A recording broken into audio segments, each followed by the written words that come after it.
Hello student, welcome back to my channel Nursing Doubt Clearance. My today's topic is structure of nephron. So what is nephron? Nephron is the structural unit of kidney. There 1 million of nephrons is present in each kidney. 1 million means 10 lakhs. So let's start the structure of nephron. So I draw a structure of nephron. Now I point out there nephrons has main two parts, renal corpuscles and renal tubule. So renal কর্পাসেলসকে আবার আমরা দুভাগে ভাগ করছি। একটা হচ্ছে তোমার Bowman's capsules and glomerulus and renal tubule. তো রেনাল কর্পাসেলসের মধ্যে দেখো এই পোর্শনটাকে আমরা বলছি রেনাল কর্পাসেলস, আর বাকি অংশটা হচ্ছে রেনাল টিউবিউল। তো দেখো আমরা যদি এইভাবে ভাগ করি, দ্যাট ইজ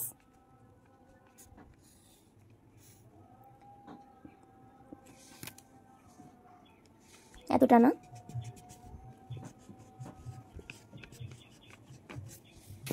এই যে এই পোর্শনটা হচ্ছে আমার রেনাল কর্পাসেলস।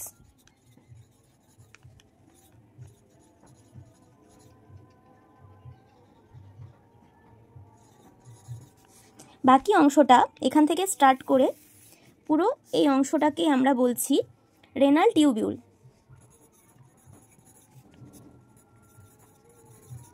তো দেখো এই রেনাল কর্পাসেলস যেটা বললাম এটাকে আবার দুটো অংশে ভাগ করা যায়। First that is renal corpuscles বলেছি, এটা হচ্ছে আমার বোমেন্স ক্যাপসুল, আর একটা হচ্ছে আমার গ্লোমেরুলাস।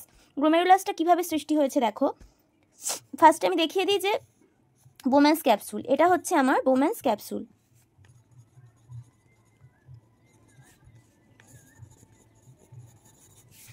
নেক্সট দেখো গ্লোমেরুলাস।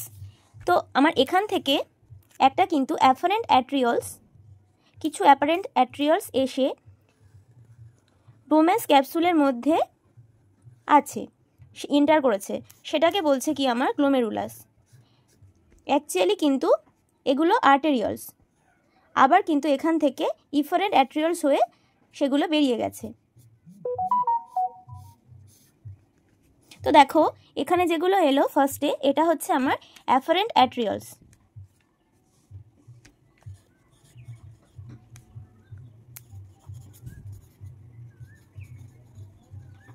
এটা afferent arterioles and that is efferent অ্যাট্রিয়লস।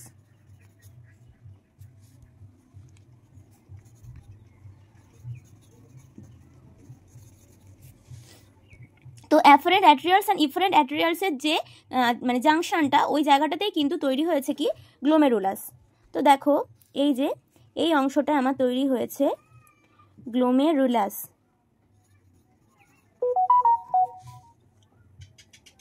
Next দেখো, নেক্সট আমার স্টার্ট হচ্ছে রেনাল টিউবিউল। রেনাল টিউবিউলের কী কী পার্টস আছে, এক হচ্ছে আমার proximal convoluted tubule, that is PCT, proximal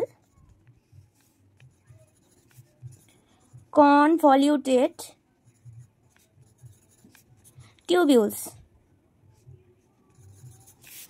proximal কেন, এটা যেহেতু কাছে আছে সেটা হচ্ছে সেজন্য প্রক্সিমাল, আর ডিস্টাল মানে দূরবর্তী, এটা বাংলাতে হচ্ছে তোমার নিকটবর্তী সংবর্তনালিকা। আর একটা আছে দেখো distal convoluted tubule, that is দূরবর্তী সংবর্তনালিকা। নেক্সট আমার দেখো লুপ অফ হেনলি, এইটা প্রক্সিমাল, এটা ডিস্টাল।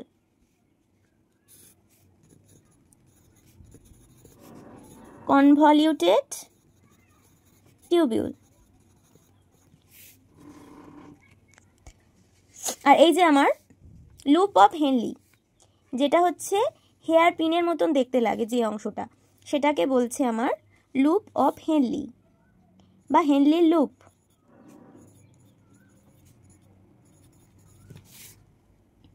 তো যখন দেখো অ্যাফারেন্ট অ্যাট্রিয়াল দিয়ে ব্লাড ভেসেলসগুলোর মধ্যে দিয়ে যেখানে ব্লাড এখানে গ্লোমেরুলাসের মধ্যে এসে প্রবেশ করছে, অ্যান্ড সেখান থেকে এই যে এইভাবে কিন্তু চলে আসছে। ফার্স্টে আমার আসছে প্রক্সিমাল কনভলিউটেড টিউবিউল, নেক্সট আসবে লুপ অফ হেনলি, দেন হচ্ছে ডিস্টাল কনভলিউটেড টিউবিউল দিয়ে যাচ্ছে, অ্যান্ড অবশেষে গিয়ে পৌঁছাবে কালেক্টিং ডাক্ট। কালেক্টিং ডাক্টটা কী করবে, যে ফর্মেশন, যে ইউরিন ফর্মেশনটা হচ্ছে সেটা কিন্তু কালেক্টিং ডাক্টে জমা হবে।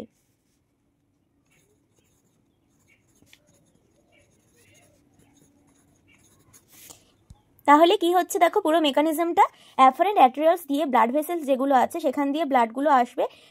গ্লোমেরুলাসটা কি অ্যাকচুয়ালি, গ্লোমেরুলাস হচ্ছে একটা ছাঁকনির মতো এখানে কাজ করবে। তো গ্লোমেরুলাসের মাধ্যমে ফিল্ট্রেশন হবে এবং ফিল্ট্রেশন হয়ে যেগুলো হচ্ছে আমার এক্সক্রিয়েটরি প্রোডাক্ট সেগুলো হচ্ছে বোম্যান্স ক্যাপসুলের মধ্যে দিয়ে অ্যাবজর্ব হয়ে সেখান থেকে চলে আসছে proximal convoluted tubule, then Henle loop of Henle and distal convoluted tubule দিয়ে সংগ্রাহী নালিকা বা কালেক্টিং ডাক্টে এসে কিন্তু জমা হচ্ছে।